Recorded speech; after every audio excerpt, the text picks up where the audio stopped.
រូបសំណាករបស់លោកញឹកដិមបានដំឡើងថ្មីតម្កល់ទុកនៅក្នុងសាកលវិទ្យាល័យភូមិន្ទវិចិត្រសិល្បៈតើលោកញឹកដិមគឺជាអ្នកណា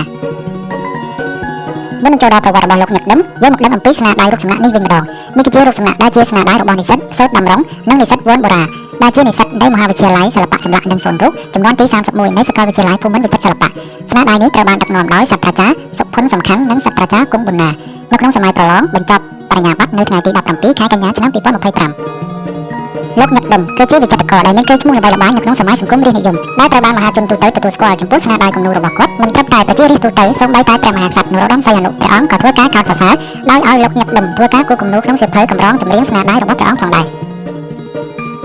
វិចិត្រករស្នាដៃឯកញឹកដិមបានកើតនៅក្នុងថ្ងៃទី12ខែកុម្ភៈឆ្នាំ1934នៅក្នុងភូមិរៀបឃុំរៀបស្រុកពារាំងខេត្តព្រៃវែងគាត់ជាកូនកសិករដែលមានឪពុកឈ្មោះញឹកពីដោនិងម្ដាយឈ្មោះព្រំពលត្បិតជាកូនកសិករលោកញឹកដិមមានទេពកោសល្យល្អឯកតាំងពីក្មេងលើវិស័យផ្នែកគំនូរក្រោយបញ្ចប់ការសិក្សាថ្នាក់បឋមសិក្សាឪពុកម្ដាយរបស់គាត់បានបញ្ជូនគាត់ទៅរៀននៅសាលាគំនូរវិចិត្រសិល្បៈនៅទីក្រុងភ្នំពេញហើយគាត់បានបញ្ចប់ការសិក្សាពីសាលាគំនូរនៅក្នុងឆ្នាំ1954ទីកន្លែងទី1ដែលគាត់បានចូលធ្វើការជាលើកដំបូងគឺស្ថានទូតសហរដ្ឋអាមេរិកប្រចាំទីក្រុងភ្នំពេញក្រៅពីនេះលោកញឹកដិមក៏មានសមត្ថភាពក្នុងការផលិតរូបគំនូរជីវចលដែលផលិតជាខ្សែភាពយន្តបានផងដែរក្រោយការសិក្សារៀនសូត្រពីសហរដ្ឋអាមេរិក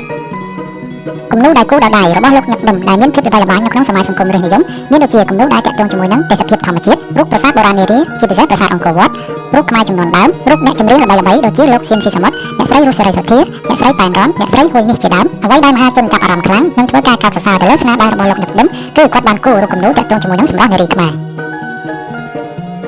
ក្រៅពីល្បីល្បាញដែលគេទទួលស្គាល់ថាលោកញឹកដិមគឺជាវិចិត្រករដៃឯកដែលបានគូរបង្ហាញពីសម្រស់នារីខ្មែរយ៉ាងល្អស្រស់នោះមានការចេញបទចម្រៀងមួយដោយលោកគង់បញ្ជឿនដែលមានចំណងជើងថារូបដួងស្ទឹងសង្កែដែលច្រៀងដោយលោកសៀមស៊ីសមុទ្រឃ្លាមួយបានច្រៀងថាវិចិត្រករអើយកំបាច់គូអីនៅក្នុងលោកកៃស្រីល្អគ្មានទេចម្រៀងមួយឃ្លានេះបានធ្វើឲ្យលោកញឹកដិមមានការខឹងសម្បារយ៉ាងខ្លាំងដោយលោកបានចោទថាលោកសៀមស៊ីសមុទ្របានច្រៀងឌៀមដាមឲ្យខ្លួនលោកក្រោយមកមានការបកស្រាយពីអ្នកនិពន្ធលោកគង់បញ្ជឿនដែលបានបញ្ជាក់ទៅលើអត្ថន័យនៃចម្រៀងនេះគឺជាការស្រមើស្រមៃរបស់គាត់ទើបធ្វើឲ្យលោកញឹកដិមឡើងមានការខឹងសម្បារ